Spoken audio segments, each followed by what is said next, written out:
Мы сегодня жалуемся, мы постоянно садимся где-нибудь за чаем и говорим, вот в соседнем Чечне говорим, ох, какой порядок там говорим. Какой порядок, дороги хорошие. А вы знаете, какое уважение там делают старшим людям. У меня есть друзья из Чечни, они приезжают.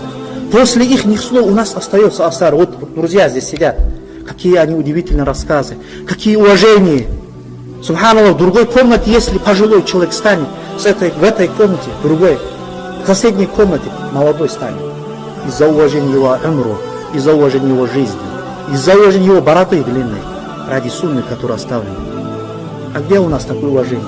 Кто может сегодня, пожилой человек, сделать замечание молодым сегодня? Сегодня что творится? Пятничный день делает замечание пожилой молодому, он с ним огрызается. У нас здесь в джамаате пожилой сделал замечание за ребенка, молодому, он огрызается. А мы еще говорим порядок.